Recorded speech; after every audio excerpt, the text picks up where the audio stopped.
بسم اللہ الرحمن الرحیم۔ باب اکل الجماری، کھجور کے گابے کو استعمال کرنا، اس کی چربی وغیرہ کو استعمال کرنا۔ چربی عربی میں بولا جاتا ہے شحمت النخل۔ صحابی حضرت عبداللہ ابن عمر رضی اللہ تعالیٰ عنہما فرماتے ہیں، اس درمیان کہ ہم آپ صلی اللہ علیہ وسلم کے پاس تھے بیٹھے ہوئے، اذ اتی بجماری نخلتین، کہ آپ صلی اللہ علیہ وسلم کے سامنے کھجور کا گابا کوئی لے کر آیا، پیش کیا گیا۔ آپ صلی اللہ علیہ وسلم نے ارشاد فرمایا، درختوں میں سے البتہ ایک درخت ہے کہ جس کی برکت مسلمان کی برکت کی طرح ہے۔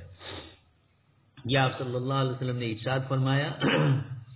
یہ لے کر آئے تھے۔ آپ صلی اللہ علیہ وسلم نے فرمایا کہ اس کی برکت مسلمان کی طرح ہے، اس کا ہر جز فائدے کے لیے، جیسے مسلمان کا ہر عمل دنیا کے فائدے کے لیے ہوتا ہے۔ فظننت انہ یعنی النخل، عبداللہ ابن عمر رضی اللہ تعالیٰ عنہ فرماتے ہیں کہ میرے ذہن میں آیا کہ یہ کھجور ہی کا درخت ہوگا۔ میں کہنا چاہ رہا تھا کہ وہ کھجور کا درخت ہے۔ ثم التفت فاذا انا عاشر عشرۃ انا احدثهم فسقطت فقال النبي صلی اللہ علیہ وسلم یہ النخل۔ میرے دل میں خیال آیا کہ میں کہہ ہی دوں کہ یہ کھجور کا درخت ہے، لیکن میں نے سب طرف دیکھا تو فَإِذَا أَنَا عَاشِرُ عَشَرَةٍ، جو 10 آدمی اللہ کے نبی صلی اللہ علیہ وسلم کے پاس بیٹھے ہوئے تھے ان میں سب سے کم عمر تھا، اس لیے میری ہمت نہیں ہوئی اور میں خاموش رہا۔ چنانچہ پھر اس کے بعد آپ صلی اللہ علیہ وسلم نے ارشاد فرمایا، روایت اس سے پہلے سن چکے ہیں، اس میں حضرت عمر رضی اللہ تعالیٰ عنہ کے سامنے انہوں نے بعد میں تذکرہ کیا تو حضرت عمر نے فرمایا کہ کاش کہ تم بولتے۔ عبداللہ ابن عمر رضی اللہ تعالیٰ عنہ کی اس روایت کے اندر کھجور کے گابے کا ذکر نہیں ہے، اور یہاں پر آپ صلی اللہ علیہ وسلم نے اس روایت کے اندر اس کا ذکر ہے۔ جو چیزیں جن علاقوں میں پکتی ہے، تیار ہوتی ہے کھیت اور درختوں میں، ان کی مختلف قسم کی چیزیں مختلف اعتبارات سے کھائی جاتی ہے۔ آپ ہمارے علاقے میں بھی دیکھ رہے ہیں، ارہر ہے تو اس کو الگ الگ طریقے سے کھائی جاتی ہے، اور اسی طریقے سے آم کا درخت آپ دیکھ رہے ہیں، کچا بھی کھایا جا رہا ہے، پکا بھی کھایا جا رہا ہے۔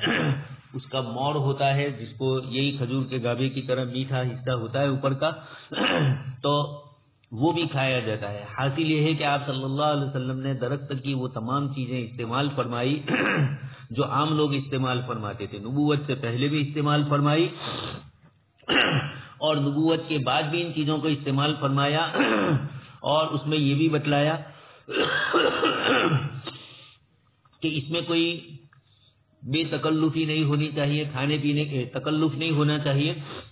کھانے پینے کی چیزوں کے اندر جو چیزیں بھی کھائی جاتی ہے معاشرے کے اندر، سماج کے اندر، اور آدمی کھاتے ہیں تو یہ نہ سمجھا جائے کہ اس کو کھانے والا حقیر ہے، اس کو کھانے والا بڑا ہے۔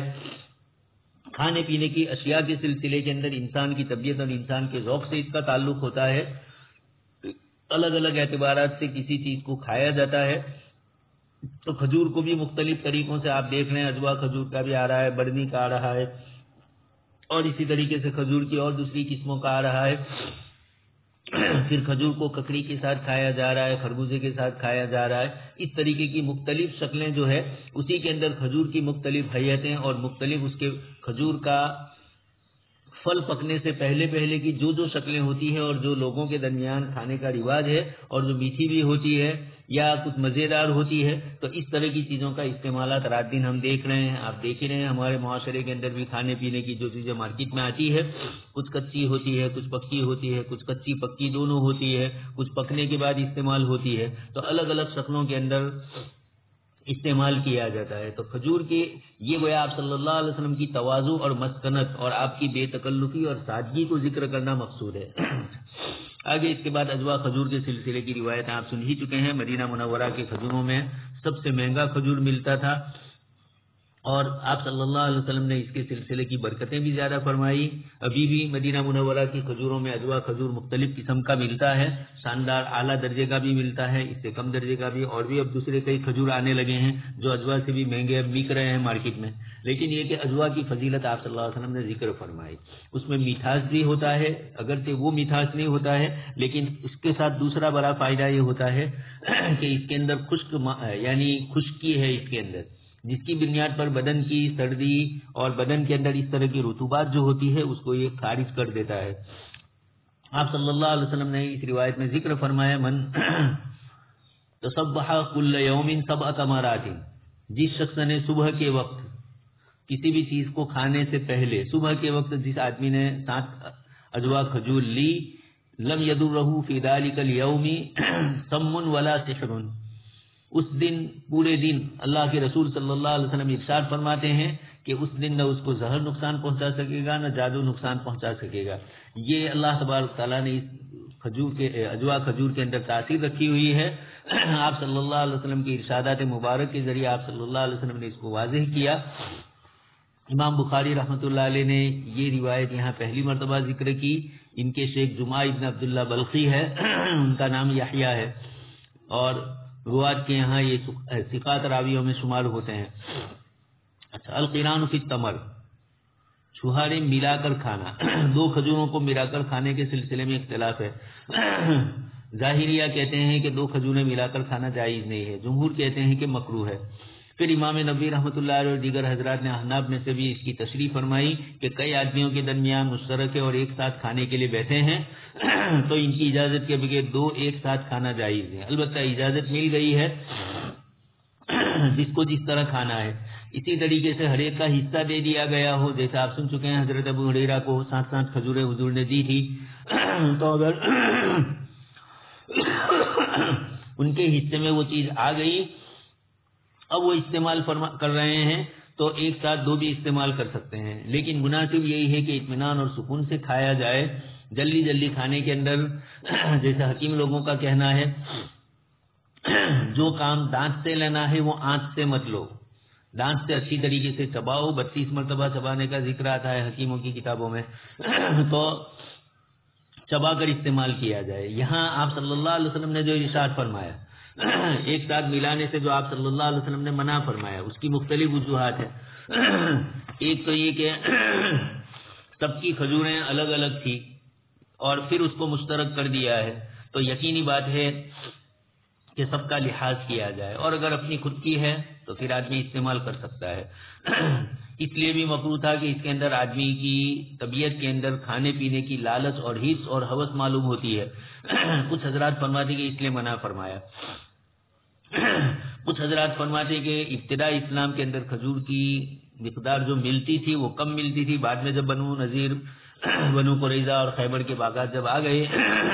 تو اس کے بعد فراوانی ہوئی، لیکن فراوانی ہونے کا مطلب بھی یہ نہیں ہے کہ آدمی جانوروں کی طرح اس کے اوپر ٹوٹ پڑے۔ اس لیے سلیقہ اور ادب سکھلانے کے لیے آپ صلی اللہ علیہ وسلم نے کھجوروں کو ملا کر گنجائش بھی رکھی اور کھجوروں کو ملا کر منع بھی فرمایا۔ اصابنا عام سنتین، حضرت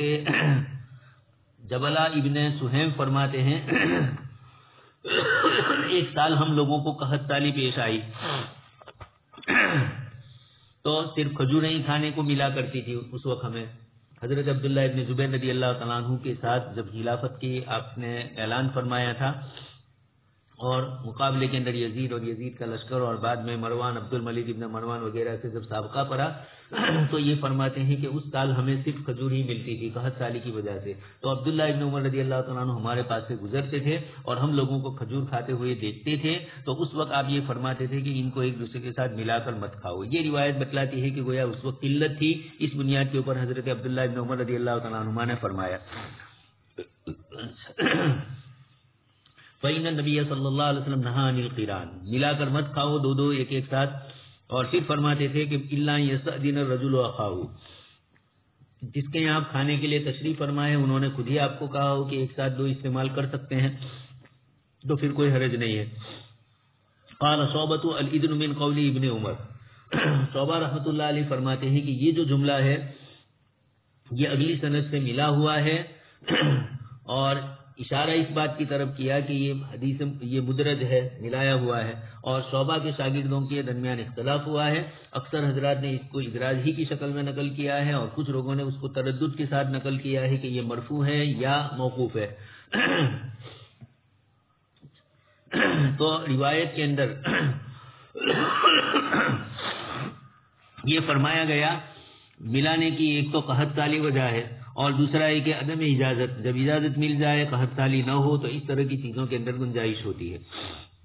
آگے اس کے بعد شعبہ روایت میں یہ فرماتے ہیں کہ اللہ انہ یستأذن الرجل اخاہ، یہ حدیث مرفوع کا حصہ نہیں ہے بلکہ عبداللہ ابن عمر رضی اللہ تعالیٰ عنہما کا ارشاد ہے. چنانچہ جن حضرات نے روایت کی اس میں صاف فرمایا ہے خطیب بغدادی وغیرہ حضرات نے کہ قال ابن عمر الا ان یستأذن الرجل اخاہ، وہاں صاف سری عبارت ہے کہ الا ان یستأذن سے پہلے قال ابن عمر ہے.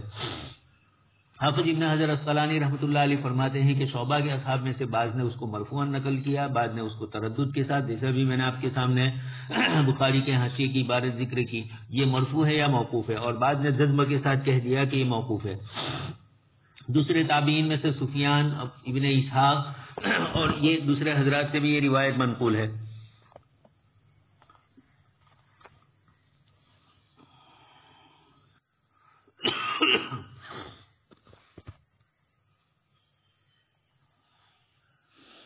سفیان کی